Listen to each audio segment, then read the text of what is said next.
This episode is brought to you by Logos Online. To find out more, please visit logosonlineschool.com. Cross Politic begins in 3, 2, 1.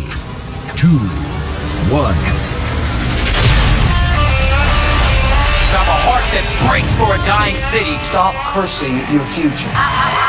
Is not true. For all intents and purposes, I am a woman. Government and the political system has ultimate supremacy. Jesus is King of Kings, and it's about time our nation returned in humble submission to his lordship.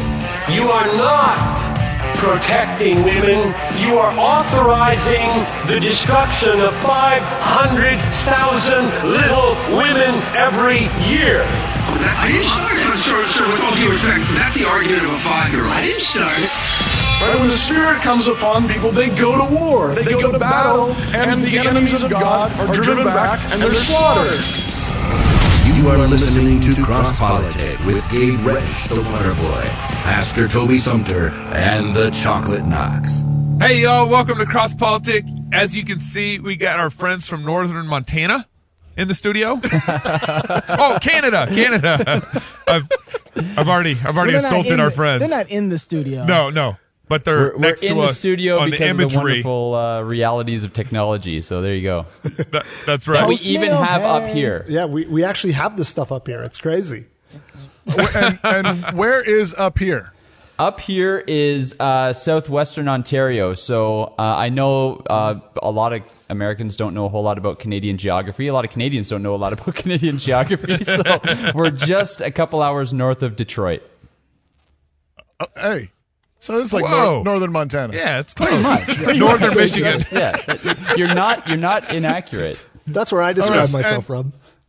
And let's introduce our guests. I was going to say, please introduce them. Yeah, so these guys are Rebel Media up in Ontario. Rebel Media. And you're also, your church is... fill me in, Nate. Yep, Crossroads Alliance Church. So we're just a couple hours outside of Toronto, kind of between Toronto and London. So it's Crossroads Alliance Church. It's an alliance church. I know that David will like that. Christian Missionary Alliance, David? That's right, David. There you go. Hey, there you go. Whole shot at the bar. And Nate, you're actually pastor of the church up there, correct? Yeah, that's right. So I've been the lead pastor there for, it'll be 5 years, August 1st. So... Okay. It's awesome. Yeah. And then Chris Pooty Chris, what's up, man? Pooty Tang. Not too much. I go to Crossroads with Nate, and I'm just a layman, as they say. I do the worship there, so. And he's in seminary right now. Yeah, so don't hold that against me. So you're not going to be a layman for too long. Hopefully not too much longer. And Rebel Alliance, though, is a podcast. Yes. Yeah, that's right? Yeah, so we started Rebel Alliance as kind of a ministry from the church. We started about a year ago. And just kind of started out as us talking about nerdy things that we liked and theology and kind of bringing them together. Yeah. We had a young demographic kind of coming into the church. And so we were trying to, and just based on where we are, we're kind of on a country road in the middle of nowhere. So we draw from a couple of surrounding towns and a couple of surrounding cities. And so because we had a demographic that was so spread out, we kind of used the podcast as a way to kind of get into the lives of people throughout the week as well. So that's kind of how it started. Yeah. And then just, by God's grace, it's kind of taken off a little bit and it's gotten a little bit bigger than that. So we do that and we do the church stuff and it's been great. Yeah, it's kind of morphed a little bit since we started to be less about nerdy stuff, more helping people engage with culture, which was always the mandate of what we were doing, but we were really focused on helping people apply biblical values and biblical worldview to their everyday lives. So. Okay. So Canada's always kind of confused me a little bit. Every state outside of Texas confuses you, Dave. Well, in some sense, Canada kind of follows a lot of what U.S. does. You guys are, just say it. How do I say that? I'm trying to say this nicely. Yeah. Hey, we got thick skin. We're good. We're the annoying little brother.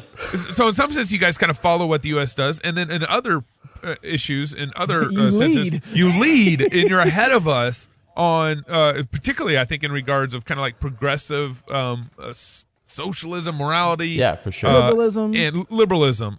Now, how does that dynamic? I mean.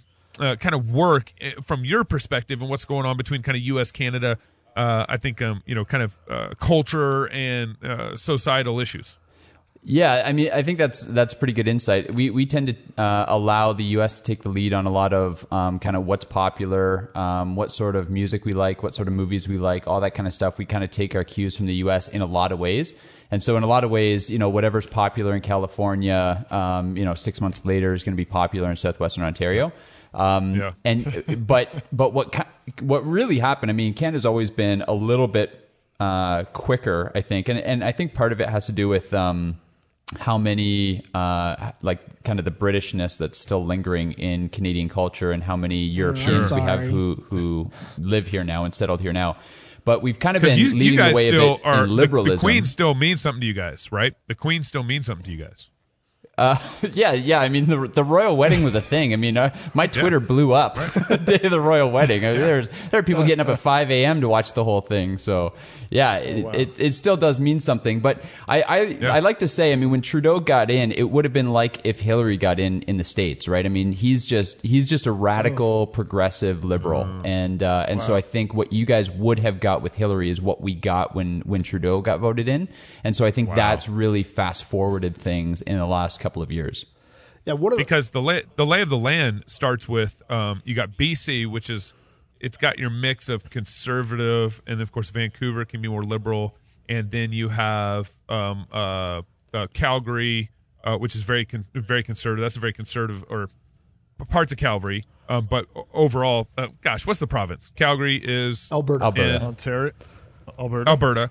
And then you have it's Manitoba, and this is Saskatchewan, Manitoba. You got it. And then Ontario, but it kind of almost goes left to right, kind of from conservative to more and more liberal as it goes. I mean, that's kind of a generalization of a way to talk about it, but is that kind of the lay of the land for Canada? No, that's bang on. Yeah. So the way it works. Wow! How did you do that? Yeah, How did you do that? Wow! Oh my goodness! You know what? You get a Scooby snack.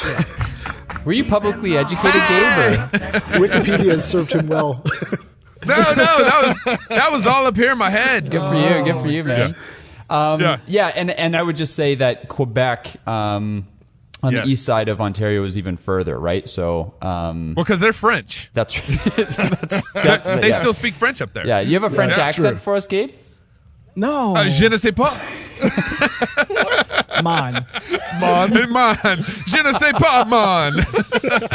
It's a Jamaican Francis French guy. Foucault like dying right now. I won't forgive you guys for that one. Sorry. Okay, so now Justin Trudeau, he got elected prime minister. How long has he been prime minister now? Coming up on 3 years. Coming up on 3 years. Wow, and you guys are ahead of us. And it seems like he's kind of done a lot of damage in Canada. Oh, yeah, man. Well, it depends on who you talk to. From my perspective, he's definitely done damage. To a lot of people, he's the savior, right? So he took over from a conservative government. Stephen Harper was the prime minister prior to Trudeau. He was a conservative, but I mean, he was a conservative, and you guys wouldn't be unfamiliar with this concept. He's a guy who says he was conservative, but then did nothing to, make any sort of headway for conservative values when he was in office. Republican. We call them Republicans here. That's exactly right. Yeah. And so Harper was in, and though he didn't do anything to protect the unborn in Canada, he would state often that he was pro-life by conviction, and though he did nothing to overturn the redefinition of marriage, he would say that he held to traditional marriage values.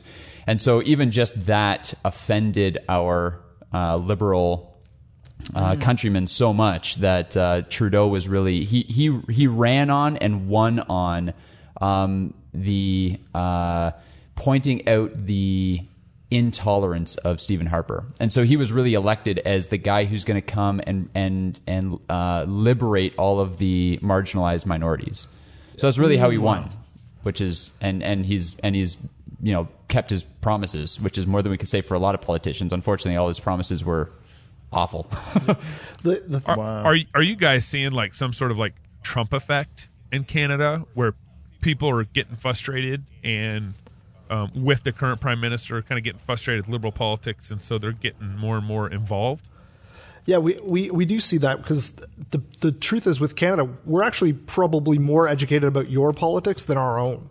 So because of, again, we media, we watch your media, we read your papers. So Trump, we're well versed on him. So what it actually does, it kind of has the opposite effect. More people rally to Trudeau because of the negative reaction Trump has in the media down there. So because Trump's so unliked in most of your popular media, Trudeau actually gains support up here because of the fact that he's basically the complete opposite of Trump. Yeah, that's right. So give me an example of that. So what is something that Trump said recently that just kind of like fueled the fire for Trudeau, or just like a law that was like, we're definitely passing this now? Well, the Planned Parenthood thing, there hasn't been a ton of like outcry, but one of Trudeau's big platforms is abortion for everybody. On demand. On no demand. questions asked. He's funding other countries to do abortions that it's illegal in. Yeah, so Canada spends $350 million annually on advancing women's rights outside of our own country.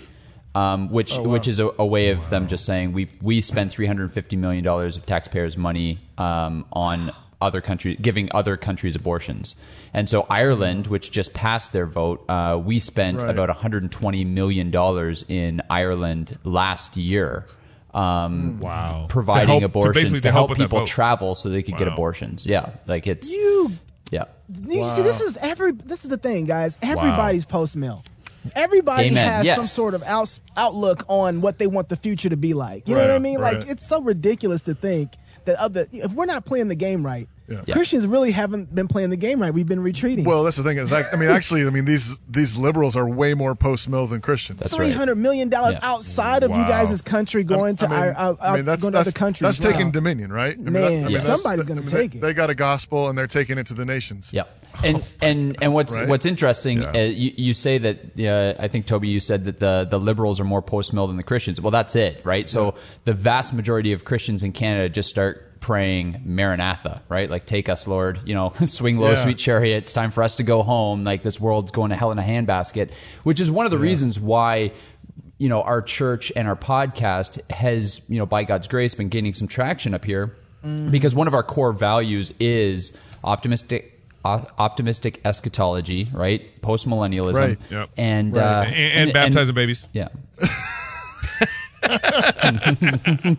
didn't say it, guys. That was Gabe. That was all Gabe. Keep going, Nate. So, you have a bunch of Christians who have been for years, only planning a year ahead, 2 years ahead, getting into, protesting or getting against things like abortion with no real actual faith that their efforts will bear any fruit, because they all believe that, this world is ending and things are going to get worse before it's going to get better. And, when you fight with that sort of attitude, you fight a losing battle. Whereas Trudeau is fighting a winning battle. He believes that history is on his side. We are going to progress. We are going to continue to evolve till the place when everybody sees his values. And so he's post-mill, and our church isn't, and that's why we're losing. Exactly. What's the makeup? Because I know the basically Presbyterian Church of Scotland planted a lot of churches in Canada back in the day. And then you have... How do you know so much about Canada, man? Guys, you guys just don't let me talk enough on the show. That's how I feel. Every podcast has one, Gabe Rich, ladies and gentlemen. And unfortunately, that denomination has gone pretty crazy liberal over the years. Presbyterians? Scottish Presbyterians. The hardest core? Yeah. I know. Them boys are some killers, man. I know. They invented Scotch. John Knox would be so disappointed. Yeah. Oh, serious. Hey, I'll say this just to give you a little shot back, there might be more Reformed Baptists up here who are willing to listen to your views on baptism if all the baby baptizers up here weren't so liberal. Yeah. Oh man, that hurts. That's good, Nate. That's good. That's and just to give you an example That's about, I think it was about 3 months ago. I think it was February, somewhere in and around there. The Presbyterian Church of Canada issued a public apology for all of the homophobia that has come from the Presbyterian Church of Canada over the years, and officially endorsed homosexuality as a lifestyle that God accepts. So they can just take Presbyterian from out in front of that and just write Ichabod. Yeah, that's right. In front of it. My goodness, that's ridiculous. No, but it's true though. So often. It's sad, but I take your point. The the Baptists are fighting, actually. they actually are, yeah. And the baby baptizers are capitulating. Yeah. Right. So point taken. And it's liturgical, and they're going through the motions. Point taken. And they're doing all that stuff while ordaining homosexual marriage in the church. So I was Jeff Durbin from Apologia Radio. I was talking to him out in California not too long ago, and he was going over to Ireland to try and help some of the churches gain ground for the vote. With the 8th. And he's like, he's like, Knox, you would love this. He's like, here I am, a Reformed Baptist, a post-millennial Reformed Baptist, taking the gospel to these Reformed Presbyterians and people who I respect. They come from a pedigree that I'm like, oh man, these are the guys. Right. And I'm having to come to them, reminding them of their Presbyterian roots as a Baptist. Yeah, right. They're like, I was like, thanks, man. Thanks. I appreciate that. He just rub it in. Oh, man. Well, and we sit here and we wonder why, the word remember shows up so often in the Bible, because we're so prone to forget, right? That's right. Exactly. That's right. Amen. All right. When we come back, I want to talk to you guys a little more about what's happening there in Canada with Trudeau, the whole gay marriage thing, and man. Yeah, so anyway, we'll talk about that. I also want to talk about how you guys became post-millennial. This is such a weird marriage between Christian Missionary Alliance and post-millennial. So we'll talk about that next. Canadian I know, post-millennialist. Right? More Cross Politic when we come back. Logos Online School is your affordable partner in classical Christian homeschooling, offering live teacher-led instruction 4 days a week to students in grades 7 through 12. Our experienced, enthusiastic teachers provide instruction in math, science, literature, history, languages, Bible, apologetics, rhetoric, government, and economics. Find out why more and more Christian homeschoolers are turning to Logos Online School for the education of their children. Go to logosonlineschool.com today. Classical Conversations supports homeschooling parents by cultivating the love of learning through a Christian worldview in fellowship with other families. We provide a classical, Christ-centered curriculum, local, like-minded communities across the United States and in several countries, and we train parents who are striving to be great classical educators in the home. For more information and to get connected, please visit our website at classicalconversations.com. Classical, Christian, get connected, get community.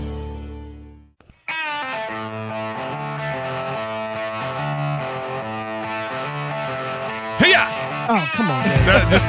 I was so close. No, you weren't. I was so close. No, you weren't close. No, you weren't. Hey, guys, we're sorry for that. We're sorry for Gabe. You got Hey, welcome back to Cross Politic. It was air we got a special episode coming at you. He said air base. This is Cross Politic in conjunction with the Rebel Alliance podcast coming at you out of... Ontario. Northern Ontario. Is it Northern Ontario? Southern Ontario. Dadgummit. You were doing so well, Gabe. Fight. I know. Yeah. I was doing so well. Come on. You need to study up on your Canadian geography, bro. So great to have him on the line. And, wow. Canada. Look, yeah. There's actually Christians out there. Now, Canada. Canada. Jeepers. Now, actually, I wanted to press this. This is a question. I liked your question earlier, Gabe, about the Trump effect. And I was actually I was bummed to hear. I mean, because what's happening down here, I think, I'm curious what you guys think, but I think the more that mainstream media demonizes Trump, overplays their hand, basically. I think it's the more likely it is that he's going to get reelected.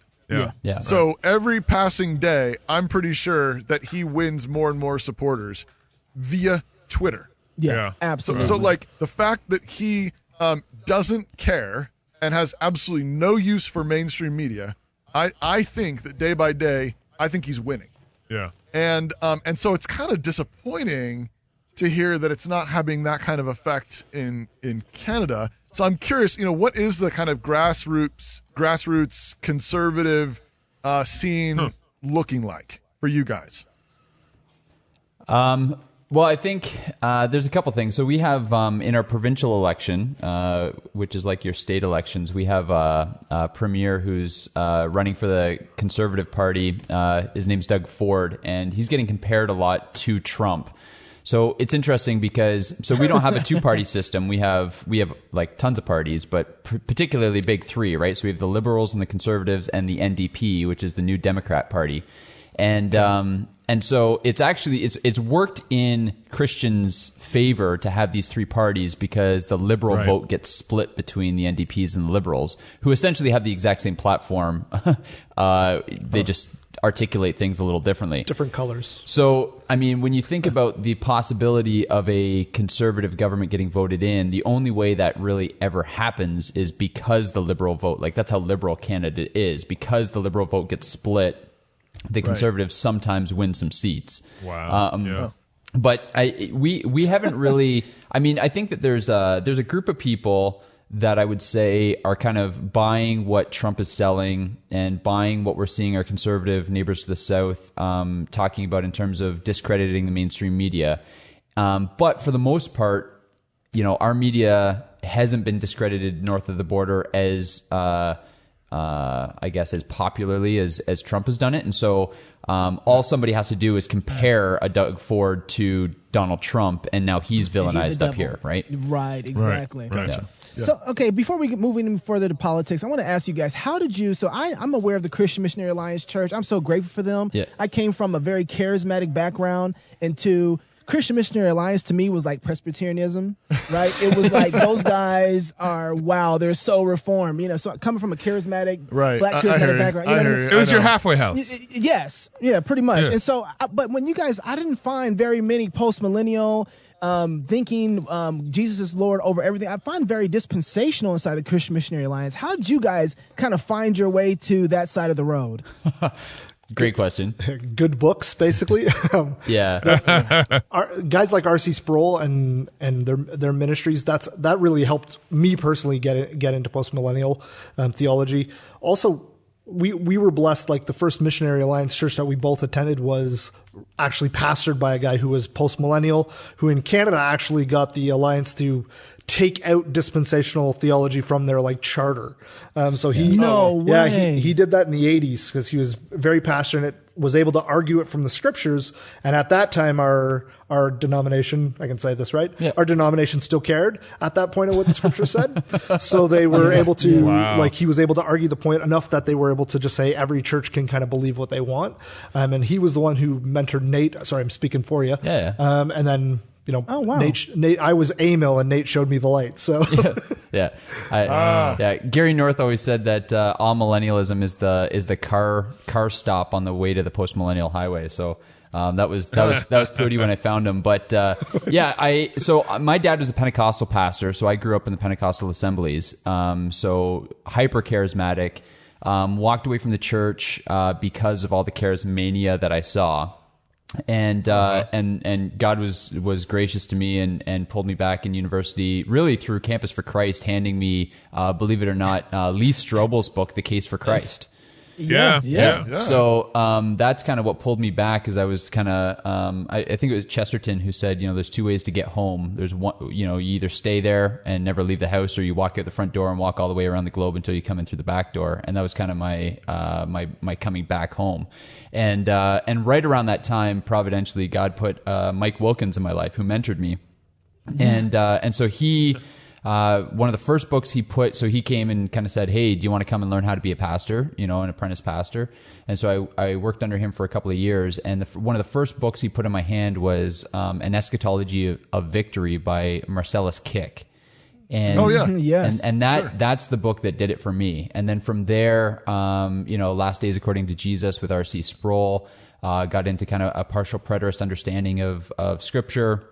And then just from there, you know, got into Rushdoony. And then, you know, as I'm looking at Rushdoony stuff, I find out this amazing guy named Dr. Joe Boot lives just a couple hours down the highway to us. And his book, The Mission of God, kind of revolutionized my ministry. Like that was, if I could say that there's one book that I could put in somebody's hand and say, like, this is what I'm trying to do with our church ministry, it'd be that book. Yeah. Wow. That's great. We just had Joe Boot. A Grace Agenda here not too long ago in town. It was great to. I would have loved to make it. Moscow's just so far. Or Moscow. Moscow. Oh, sorry. Yep. Moscow. Definitely Moscow. Yeah. Moscow, Russia. Moscow, Idaho. Now, hey Nate, why is in the kind of in the gospel movement, in the culture engaging kind of gospel movement, why is Canada important in this conversation? I mean, in the U.S., we think we're the center of the universe, but why should we care about what's going on in Ontario? Because Canada is strategic and feasible, I would say. So you guys know that language. And I would say Canada, I mean, we have 30 million people as opposed to, I think you guys are at about 350 million. And so we have a population, and the majority of that is right around southwestern Ontario, right around Montreal, Quebec, and then right around Victoria, and then Calgary, and there's these couple cities that really have the majority of that population. But the nice thing about Canada is it's always been a multicultural, multi-ethnic nation. That's always kind of been one of its main markers, and so you have the nations here, and it's not uncommon any city that you go in for white guys like us to be the minority, especially in Toronto and Vancouver and some of those places. So. So you look at that and you say, if we could take Canada, which is far more feasible right now than saying we could take America, you have the nations represented here getting, hopefully one day, by God's grace, equipped and trained, and then send them back to their countries and be missionaries. So, I mean, I look at Canada and trust me, I've been, as a pastor, Canada's tough. There have been many times, mostly in the winter, when my wife will say, we should just go find a nice church down south somewhere. But it really is like my heart's here because Canada is strategic and feasible. Right. That's really good. What's it like there as far as the Muslim situation? Yeah. You talk about the nations there. What about Middle Eastern, historically Muslim nation representation, and what's that like there in Canada? And what is the Queen doing about it? The Queen's doing very little. She's throwing weddings these days, so she's a little preoccupied. But we definitely have a big influx of a Muslim population. I would say that London, which is the biggest city near us, near our church, is heavily populated Muslim area. It's got the biggest mosque in Canada, and a few of the, I say this all the time. Muslims are really good at taking dominion, right? Muslims are post-mill, and so they know how to move into a neighborhood and create, Muslim community, and we see that. So there's pockets all over Canada.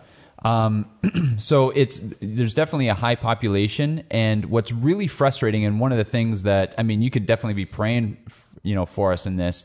It's so interesting to me that the Muslims kind of get a free pass on their conservative values, and Christians are getting lambasted, right? So you have Trudeau, taking in Muslim services in mosques, wearing the hijab, and yet condemning Christians and calling out Christians, for their bigotry and their hatred towards the LGBT community. So it's a double standard that's really frustrating right now. It's definitely one of our bigger challenges. We had a campus evangelist, Keith Darrell, on our show recently, and he mentioned that on campuses, frequently he can have a Muslim there with him who will just say, I think homosexuals should be executed, and the crowd just barely blinks. Yeah. And he says that he thinks homosexuality is a sin, and they want to stone him. Yeah. Man. Yeah, absolutely. I mean, like just so that same kind of disparity that you're talking about, inequality, I mean, is prevalent. I mean, if not sort of at the higher echelons of society, certainly on campuses, and I think in where the liberals have the most inroads. Yeah, it's interesting. In Canada, we're actually put through a bill that makes it illegal for us to even comment on the disparity there. So we have an anti-Islamophobia law, which we can't even point that out publicly, or else we're condemned for it. So free speech is a big thing up here. We get torn apart for it. Yeah. So you need a anti-Christianophobia law. Yeah. Hey, we're working on it, Knox. We're working on it. You want to come film a documentary with me? That's all the other laws up here. Yes, we do. Where's my ticket? Yep. Give it to us. Give me my ticket. I'm out there. He'll be there. What's interesting though is, I mean, when you think about this, and I know you guys talk about this a lot on your show, that as white males, we're part of the problem, right? In the way that liberal thought is going. And black males. And black males. Sorry, Chuck. You just gonna forget about me, real name? You told me last time we talked that you lost your black card a long time ago, Knox. So, hey, man, but what I meant by that is people can. Anyway, my wife still think I got it's my not black okay. card, It's not okay for me to say it though, right? And don't remind people. Sometimes they forget. Anyway, go ahead. But what's interesting is that we've totally lost in our culture this idea that privilege throughout Scripture is looked at as a good thing, right? Like God gives blessings to His people, and so we've just misused that privilege for so long. And so Canada, for a long time, it was a bunch of white Christian dudes making laws. But the blessing that God gave us by giving us that authority, we misused and used it for our own gain. The reason, male privilege is a thing is because God gave men the role as leaders in the home and in the church and in society. And we misused that. Instead of loving our wives sacrificially, we, loved our wives in a self-gratifying, self-serving sort of way. So the misuse of privilege is what got us here. And so now we're in a place where our privilege kind of disqualifies us from speaking into the culture. So it's an uphill battle now, but... So fix that real quick. So how do you get up that hill? So, I mean, you're right, it is an uphill battle, but what is your prescription for the fix? How are you going to fix that there? Well, I think, I mean, it sounds like such a simplistic answer, but it's Christians being faithful. And I think that, when we don't misuse the privilege that God's given to us, right? I mean, and this is a theme that's so prevalent throughout Scripture. God blesses His people, and then they use that blessing they use it in such a way that it expires on themselves instead of flowing through them to be a blessing to the nations. That's right. And so what it looks like is for the church to become the church that God intended us to be, use the privilege that we have pointed outward. And it just looks like regular faithfulness, like the men who lead their wives well and love them sacrificially and lead them sacrificially and take leadership roles in the church, and churches performing discipline, and wives having kids and raising them in the fear and admonition of the Lord and submitting to their husbands. Like, that's just what it looks like, because the reason Christians have been discredited for so long is because we've been defined as all the things that we're against, and the culture hasn't seen Christianity as the blessing it's always supposed to have been in the world. Yeah, exactly. R.C. Sproul Jr. said, everybody wants to fight the dragon, but nobody wants to change the diapers. Yeah, amen. That's absolutely right.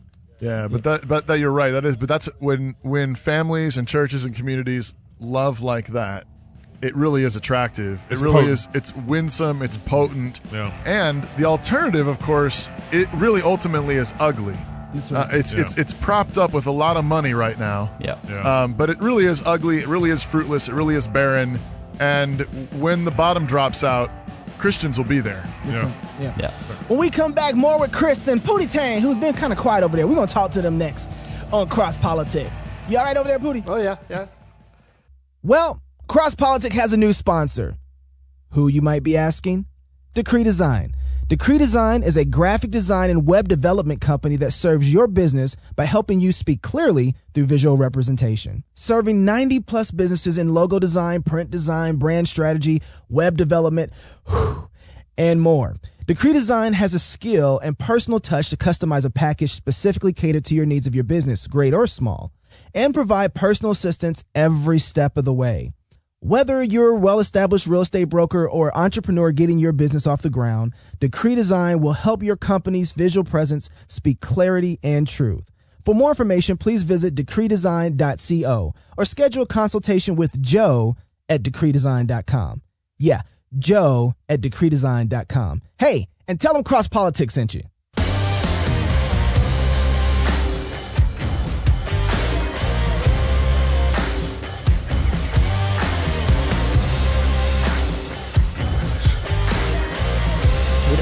Welcome back to Cross Politic.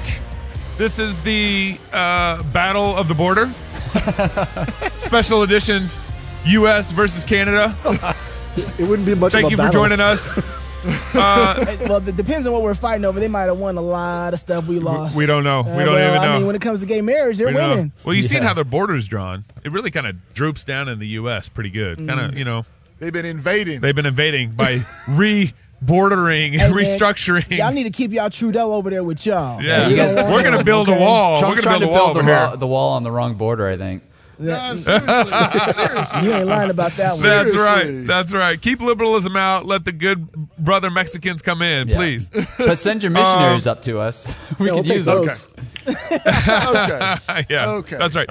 So, we've been talking a little bit about kind of Canadian demographics, Canadian politics, kind of the lay of the land, what's going on in Canada.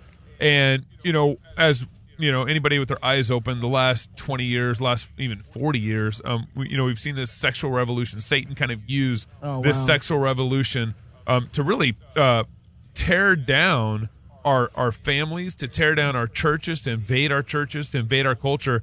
And we've seen a huge shift. I mean, I can't imagine when I was born in 79 and just growing up in the 80s and growing up in the 90s, I couldn't ever imagine that we'd be here where we are in 2018 with the acceptance of transgendered bathrooms, with the acceptance of homosexual marriage. I mean, safe spaces is killing me. I mean, it's safe space. It's crazy how far the sexual revolution has progressed in our society in the last 40 years since I've been born. Well, and this is planned. I mean, this is the plan. I mean, you go back and you actually read some of these people in the late 60s, mid 60s, late 60s, and they said basically traditional, historic.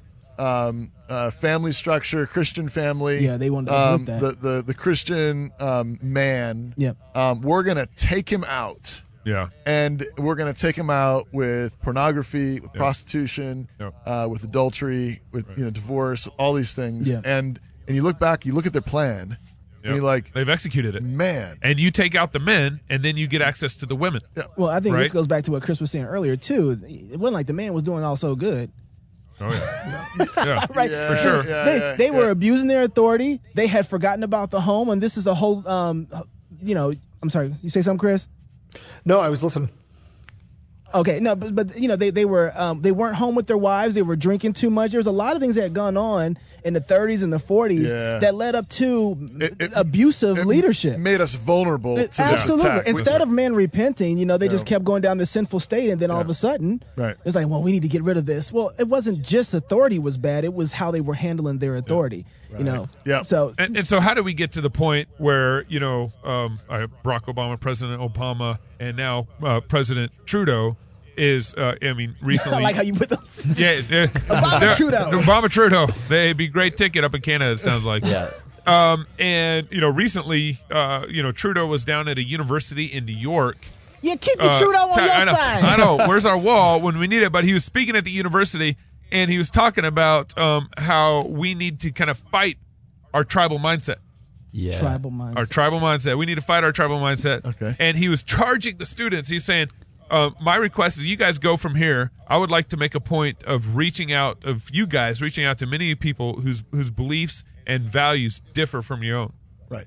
So including Christians? We're going to get there here in a second. And recently, Trudeau was awarded LGBT award. He got this big LGBT award in Canada. Is that correct, Nate? Yeah, that's right. Yeah, he the LGBT community awarded him with an award that Canada gives out. It's not really nationally worldwide, but they said, gave it to himself. Well, really Obama got the Nobel Canadian. Peace Prize. Yeah. So, anyways, and so you got this guy who's getting all kinds of accolades and recognition for his encouragement of the sexual revolution.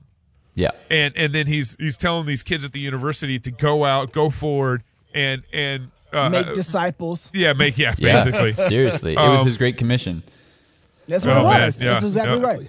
Everybody's got one. Yeah. There's no neutrality. And he says, I want you to listen to them, listen to the other people who disagree with you, who you disagree with. And then burn them. Oh, wait, try to understand them and find a common ground. Yeah.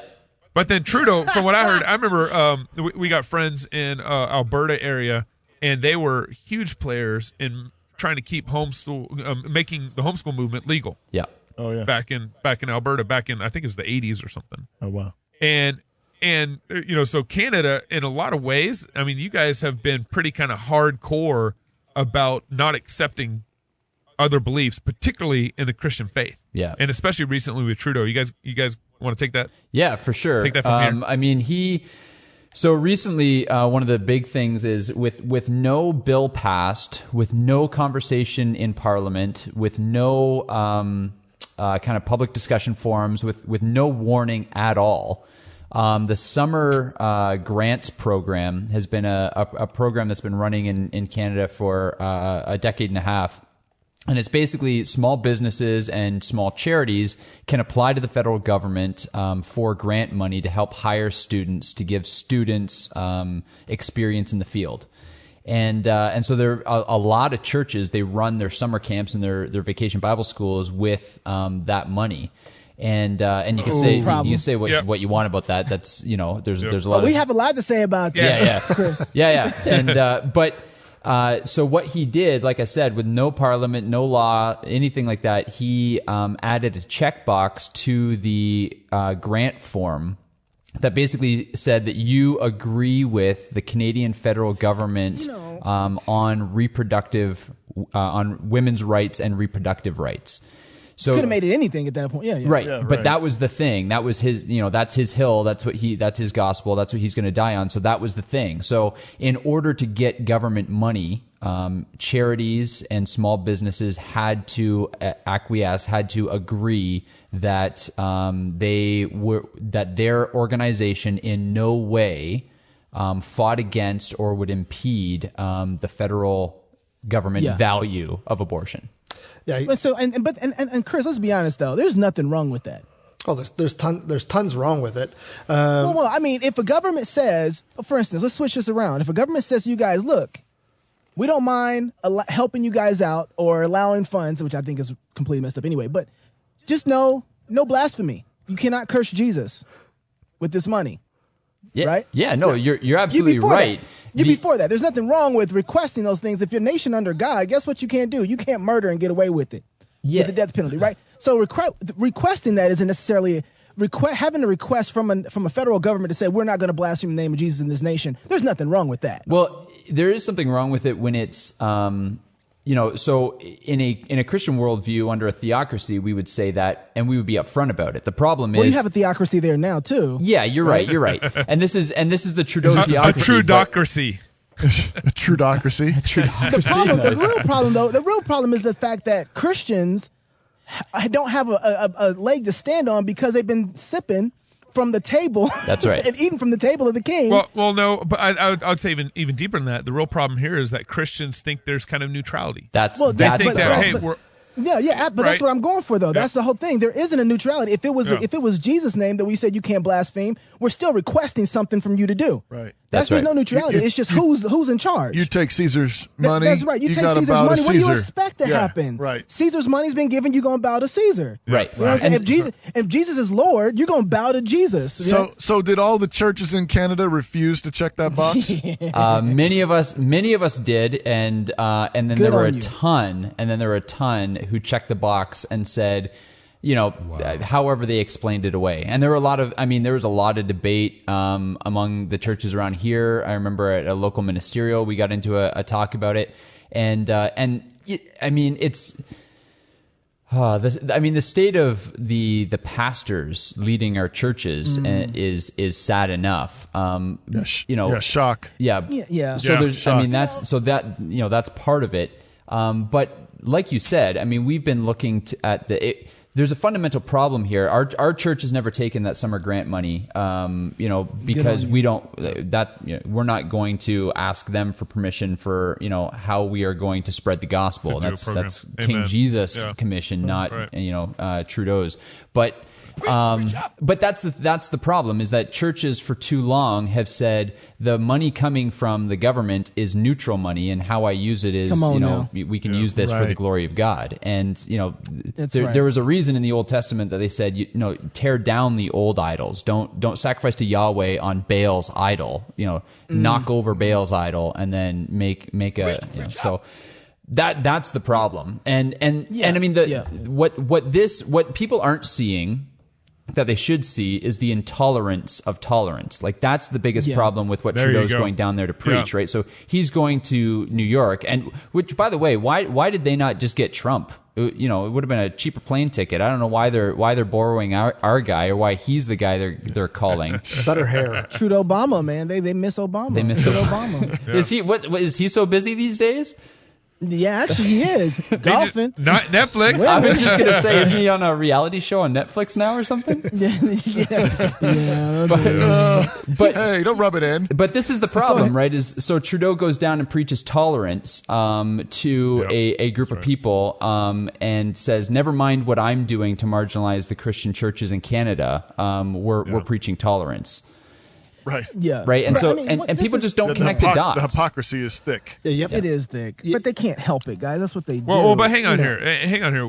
When the Christian church, when we define tolerance, we have no problem also. Yeah, but there's levels for us too, where it's like, well, that's not tolerance. You know what I mean? Like, look, you're going to bow the knee to Jesus. There's always going to be blasphemy laws. That's what I was going to say. Exactly. And there's always going to be intolerant laws. But the fact of the matter is that it really and truly is under the Lord Jesus Christ, in which all people really actually are going to be the most real protected. Freedom is. Yeah. I mean, even for non-Christian people. That's right. That's right.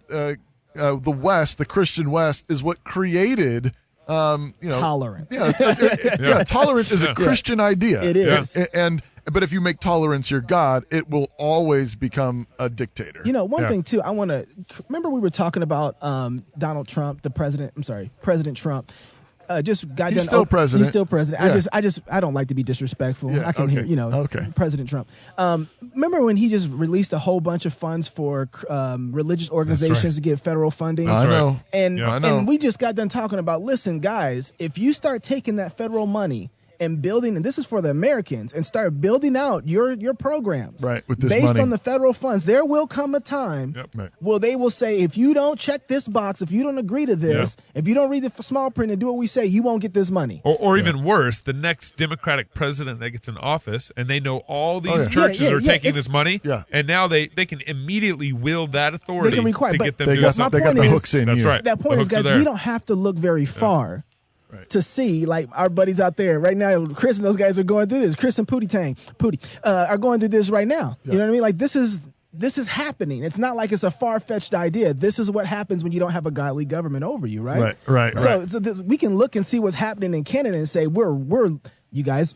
you're leading the way in this. Thank you, Chris. Yeah. I'd say you're welcome, but I'm not happy about it. Now, one more thing I thought of is the fact that, this is back to just sort of your situation and so on. One of the phenomenons that America has been watching you guys on recently is the whole Jordan Peterson deal. Yeah, that's right. Hey, Nate, you guys haven't had him on there yet? You guys are right around the corner, right? Man, I don't know if he's still walking his dog, but he doesn't even get back to us. He walks his dog with you guys, too. See, Chris and Nate can't get him out there either. But here's the thing. I'm just saying, that's something, though, it's sad, first of all, that you got a non-Christian who's got backbone. Yeah. But at the same time, he's got backbone. Right. What's your guys' take on the Jordan Peterson thing? Well, I think I think he's a guy who he hijacks our worldview better than most. Come on now. And I think that his what's so interesting to me is that what he's saying is resonating with so many people. And I think there's a lot of danger in it because it's Christianity without the power, right? And so he's right. So there's a reason that people like and call America or Canada free nations, good nations to live. There's a reason people are patriotic about these countries. It's because they were built on a Christian foundation. And so all of the blessings that we enjoy are because God's law works, right? It's not God's law. He did not make arbitrary laws. His law reflects his character. And, if we are following God's law. So Jordan Peterson has created a worldview where he's taking all of the things that work in Christianity, but he's not demanding repentance and faith. And so, it's easy believism is what it is, without the religious, without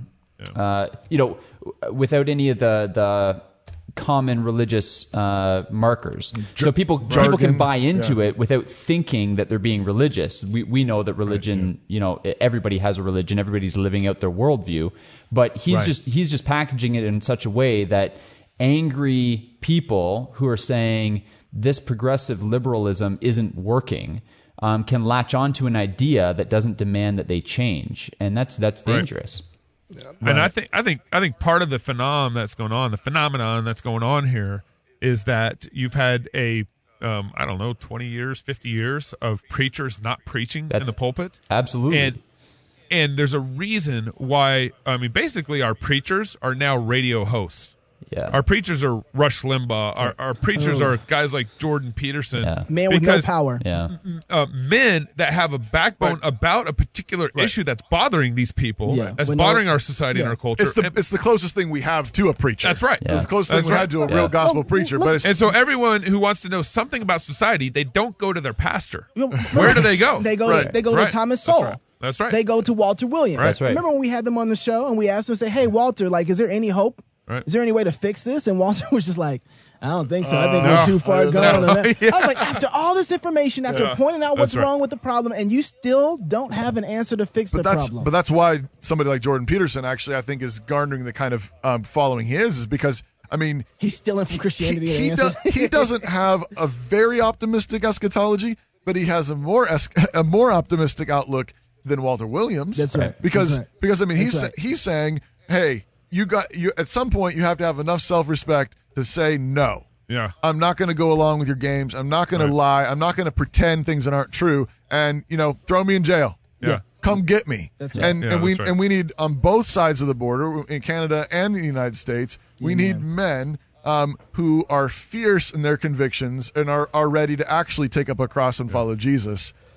Which is gonna mean getting in trouble. Yep. Yeah. That's right. Well, and then you got Jordan Peterson presenting all these absolute truths about men and women and about respect and about all these things without any really basis to ground those truths into something. So, Hey, Chris, Nate, what's you guys' website?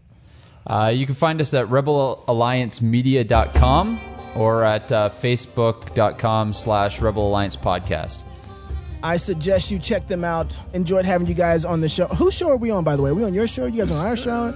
This is so confusing. I guess since I'm closing, it's Cross Politics. In Canada, you're on the Rebels. It's Cross Politics. Until next week, love God with all your heart, soul, mind, and strength. Love your neighbor as yourself. Go fight, laugh, and feast. This is Cross Politics. And the Rebel Alliance Media. There you go.